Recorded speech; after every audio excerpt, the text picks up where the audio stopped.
It's hard to find out too much about you. Yeah. And I don't, it's one of those things. You've sort of been a constant force on my Twitter feed. I don't know what it was that first attracted me to that feed that made me follow you, but it's very funny tweets. Thank you. So how long have you been on Twitter for? I've been on Twitter for started in 2021. Right, so really, that recently? Really, and I got banned in 2023. Right. So I started again. You know what, I shouldn't say this because they'll ban me again because you're not meant to start a new account, but yeah, I got... what did you do to get banned? I just made a joke about...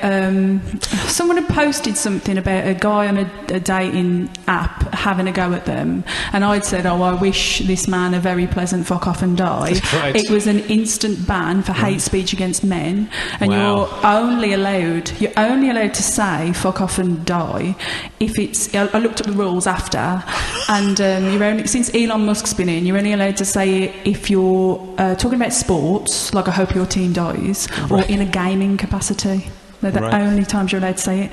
So I got banned and I had quite a big following, and I was like, well, that's annoying. So I just started it again, and it just got more...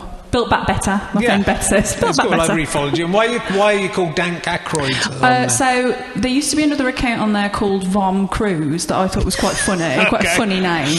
I don't know if he does it anymore, but I always thought Dank Aykroyd would be a funny thing to call yourself. Yeah. So I made that my handle. But then more and more... it's all right being called Dank Aykroyd because no one knew who I was, and I have a full-time normal job, so I was like, I don't want anyone to find out my real name.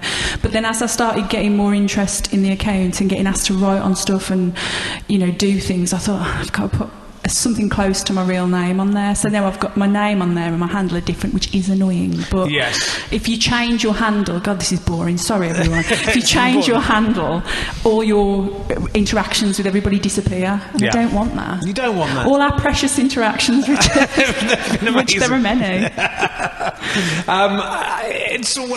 How would you say? It's difficult to describe your stuff. There's quite a few running jokes. Yeah.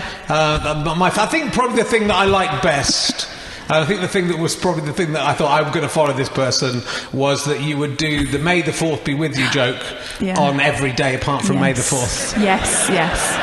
And that's key, to not do it on that day. Which was, everyone was going, what's going to happen on May the 4th? And I found out by absolute stroke of luck, it's Michael Barrymore's birthday. Right. So I get to tweet about him on that very special day. Not that it stops me from tweeting about him on any other day. Well, you're very good at finding extremely naff bits of video from the past. So there's a great one of Michael Barrymore singing... I'll find you when we get there. I'll see you when you get there. I'll see you when you get there with a choir of with the Remission. Yeah.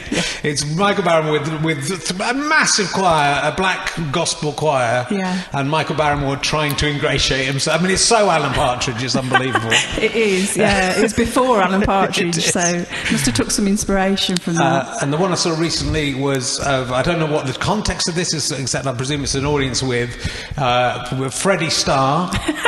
Going just with an audience of celebrities, of very naff celebrities, and him just going, "I'm smoking."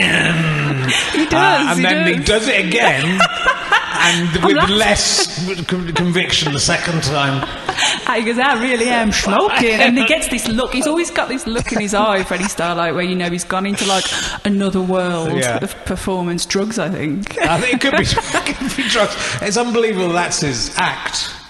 Yeah, but stuff like that, like you say, like finding those things. When I was like little, all I did was watch telly. I was just put in front of the telly and just absorbed it all. So that audience with Freddie Starr, whenever that was on when I was about 11, I remember watching it thinking, okay, you've seen The Mask, because he kept saying smoking. I was like, we all know you've seen The Mask, Freddie. And then years later I thought, I've got the internet now, I wonder if I can find that exact clip. So I sat through, I think there was 2 audiences with Freddie Starr. Right. Do you remember the one where he throws maggots down the woman's, and they throws maggots in the audience? I don't remember watching any Freddie Starr material, I have to say. It lives long in my memory. So I watched both of them to try and find him, because he had a yellow jacket on. I'd remembered it to find that clip, and I thought, and that's what I love about Twitter is you can just say, does anyone else remember this? Wasn't it weird that Freddie Starr did this or Michael Barrymore did this? Yes.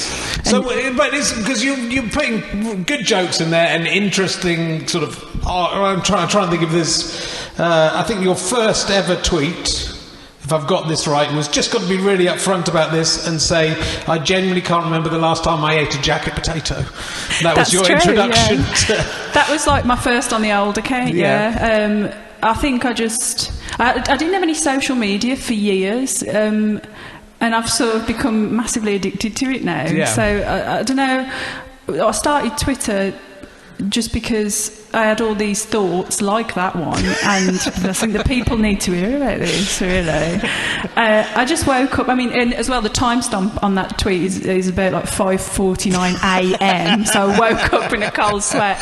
But I just used to have all these thoughts and think, well, where they're going to go, and I'm not going to be a stand-up because I'm too shy, so I just thought, Twitter is the place for me, but I've resisted social media for so long because, like you said, it's hard to find out anything about me. I'm just, because I've always had a full-time job, and you start doing this stuff on the side, and Jean at work finds out about it, or somebody says they don't even know what Twitter is, and everyone thinks you've gone mad. But I just decided to lean into it massively. But it feels like it feels like you've got some work out of it, right? So it has started to lead to work, but it does feel like you're putting up stuff that other people would be charging for, I have to say. So it feels like, but then you are sort of coming from nowhere. So what?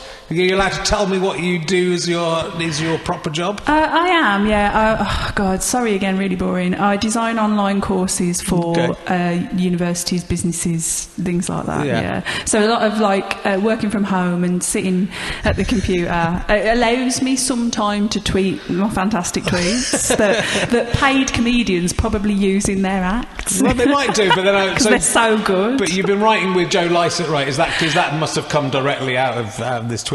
It didn't come out of Twitter. No, what happened there was my friend Raya, who's here tonight, had a spare ticket for Sean Keaveney and Joe Lycett.